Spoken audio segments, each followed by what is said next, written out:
Phil, this is on a timer. If you hit play, it's going to run for exactly 5 minutes. So I'm Becca Atkins from Artreach, and I'm here today to tell you a little bit about Artreach. I'm going to talk to you about our purpose, and then tell you a few of the ways that we've used collaboration over the years. First, a shout out to the Department of Mental Health and Addiction Services in Connecticut. They know that creativity heals. They have funded Artreach as a mental health and arts agency since 1990, and we're very proud to have that partnership. Despite the fact that the Second Step Players Theater Troupe, our most known program, mercilessly makes fun of the mental health system to create social change. The commissioners have said before that we keep them honest. So we are currently a mental health and arts agency, and that means that we're a mental health agency that does classes and has performing troupes, and the people who come to participate with us have psychiatric disorders. We're all over arts and healing. The interpersonal healing that happens in the group when you work together and learn to be good citizens in the world. You know, it takes teamwork to do performing arts. Also the individual healing, as people come and disidentify from their diagnosis, identify as an artist and work on their craft. It's good for self-esteem, and those skills spill over into employment, into what people do in the world. And we're also actively trying to make social change, because there is still a lot of stigma and negative stereotyping about people who have mental illnesses. So our comedy and our music and our showing up on stage as whole human beings really does help that. We currently have, I'm just going to do performing arts today. We still have the Second Step Players Theater Troupe. It's all things theater now. We also have a music program. You saw our jazz group in the lobby, and we do a 12-week program with volunteer musicians. And Comic Alchemy, our stand-up comedy team, brings me to the first of our favorite collaborations.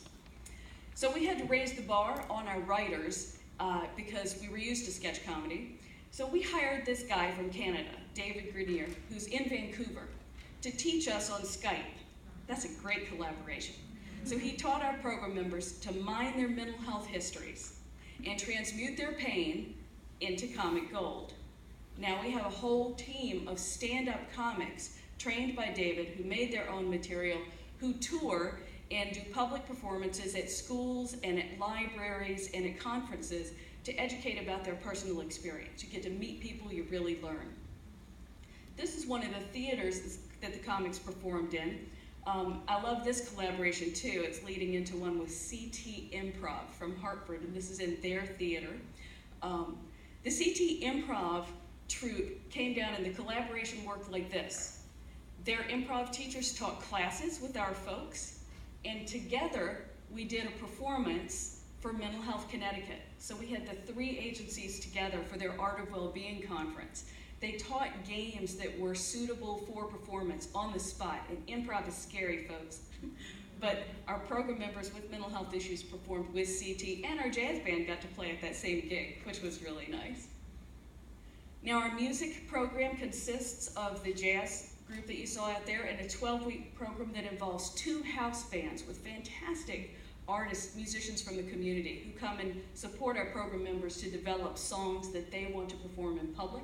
This was another great collaborative music project sponsored by Connecticut Office of the Arts that had Connecticut songwriters and musicians come and tell how they use music for social change. They did a workshop and then a concert. And with Bob Bloom, we got to perform with him in a concert, which was cool. Second Step Players is still active, and what we're doing right now is a collaborative project with local playwright Cato McNichol and acting teacher and coach Emma Pelset-Ray. So we used to just do sketch comedy about the system, but this year we've been working on more theater, which we always have to raise the bar because most of our program members have been there for 15, 20 years. So, you know, we keep up the ante. This was some photos from our pilot project last year. It was mono theater, your basic one-person show.